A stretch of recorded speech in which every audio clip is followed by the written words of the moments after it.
expanded by Naomi Klein, the American anti-globalization activist, in her book by the same name. That neoliberal ideologues have long used a window of opportunity that economic crisis, that natural disaster, and other such events create to initiate disaster capitalism.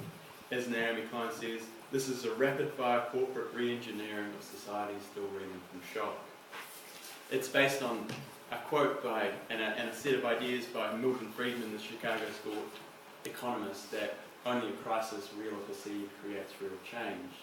And this set of ideas has come out first in 1973 when the CIA overthrew the democratically elected government of Salvador Allende and started a process whereby not only did they torture leftists and unionists, but they began to initiate huge tax cuts for the rich, wage cuts, privatisation, and a whole series of neoliberal reforms in Chile.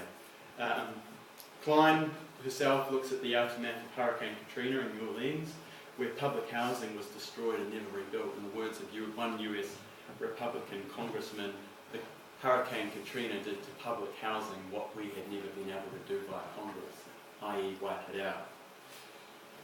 Klein looks at Thailand after the Boxing Day tsunami, where land that had once been the site of fishing villages was given over to hotel corporations for redevelopment.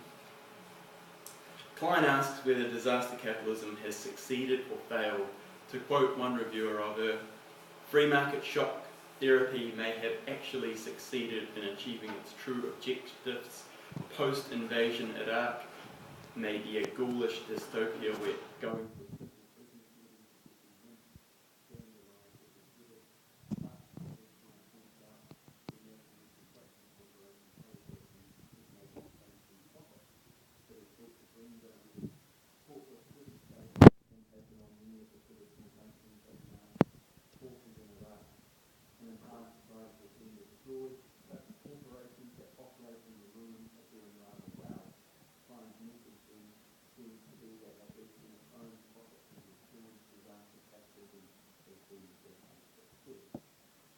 What is disaster capitalism and Shock Doctrine going to look like in New Zealand? Well, the International Monetary Fund, that institution of economic common sense that has played such a major role in the corporate re-engineering of society post-apartheid South Africa, where again the economic exchange of wealth from the working class to multinational elites, or in Argentina after the economic crisis, has already been connecting to the New Zealand economy. Don't forget the bodies in the previous after rubble. Now, what is the IMF and the expect from the IMF? The IMF in 2002 said that the problems of the New Zealand economy were working for government, interest rates being low, and subsidised stock liquidity. John Peake, a little week ago, said he was looking at interest rates being low, working for government. Further cutbacks in privatisation to pay for the Christchurch reconstruction. So we can see here a aligning of the IMF and the National Party's policy. It's no surprise that the IMF has sent its vultures down under in these tragic times. Fran O'Sullivan, the New Zealand Herald's voice of the business community, and someone who's been a long-time cheerleader of privatisation, of war in Afghanistan, and of all sorts of corporate mischief, is saying that it's now time for Len Brown to flip a few of the Auckland Council's gold-plated assets to fund his pet infrastructure project instead of asking for tax funds. What she's saying is that the inner city rail loop that we all know Auckland so desperately needs should be paid by Auckland Council selling off its major income source, the ports of Auckland or the airport. O'Sullivan is a right-wing ideologue, but she has a lot of influence within the National Party, and if the citizens of Ratepayers ever got their way, and with Len Brown blocked to build the inner city rail loop, which was his main campaign pledge, when the right take power in Auckland, they will no doubt try and privatise the assets in a way to pay for those infrastructure projects. This is at the same time that an Australian private equity company that we've heard today gets $43 million in taxpayer subsidies to operate TV3 and the rest of the MediaWorks Corporation, essentially crony capitalism from Stephen Joyce, the former owner of the company, to his mates in that Australian private equity corporation. Don't forget South Canterbury Finance, a couple of hundred unfortunate investors who invested in Hubbard's very bad scheme. They got a $1.7 billion bailout, nearly enough money to fund this inner city rail route. So why, we should be asking, is Auckland being asked to sell our assets to sort out the congestion problems?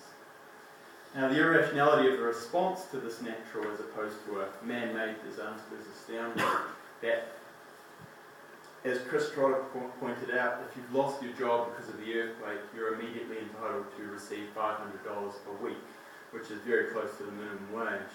But if you've lost your job just recently because your employer has been bought out by a multinational company or it's moved its call centre to the Philippines, you're entitled, after a stand-down period of 12 weeks, to only $294 per week, about 50% of the minimum wage. Nothing could better illustrate the punitive assumptions built into our welfare system. The easiest, so this is the Shock Doctrine. It's privatisation, it's welfare reform, and it's cuts to working for families, to interest-free student loans, to doctors' visits, right? And this was always the riches.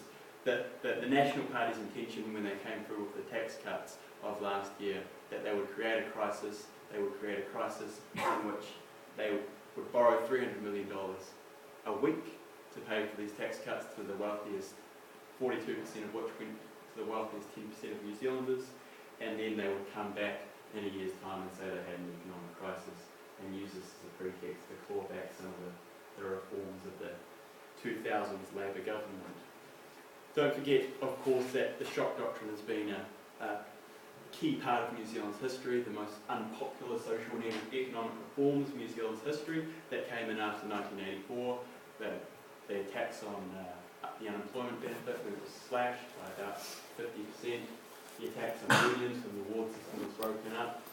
The wholesale privatisation of Air New Zealand, of the New Zealand Railway Corporation, of New Zealand Steel, all came about in the middle of the shock of the 1984 balance of payments crisis, the biggest constitutional crisis of the late 20th century, when Muldoon left in the incoming government of David Lange with a problem with an overvalued New Zealand dollar, and embassy officials around the world, New Zealand embassy officials were being asked to borrow money out on their credit cards and send it back to New Zealand because of our foreign debt crisis. So this is a part of New Zealand's history. The Shock Doctrine is that the right will leave a crisis in which it will the workers and the poor will be forced to pay the price. And this is the blood money from the Christchurch earthquake. But we can defeat the Shock Doctrine. The Thai government that tried to clear the beaches of local villages to make way for 5-star tourist resorts were met by hundreds of villagers returning home who occupied their lands, their former village sites, who put rope around it so that the government knew that was theirs and they would stay. In New Orleans, when the water had receded back to the broken dikes after Hurricane Katrina, and the Bush administration was clearing out the public housing, poor and working class people went back and they repaired and they rebuilt on their own back. They had some success, some defeat, but they confronted the Shock Doctrine on the streets. In Argentina in 2001, millions of people took to the streets and forced the government from office and forced a default on the huge loans wrapped up by the 1970s and 80s dictatorship to the IMF. The Thai villages, as I've said, they had to march past armed guards on the payroll of developers, but they said, look, I'm willing to bet my life on this land because it is ours. This is how we can defeat the Shock Doctrine in New Zealand. This is how we can defeat the Shock Doctrine globally.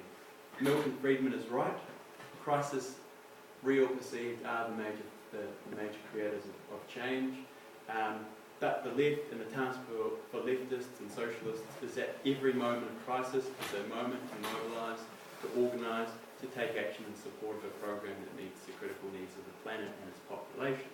The ongoing economic crisis, the planetary crisis, the problem of climate change and global poverty must be confronted with a socialist program.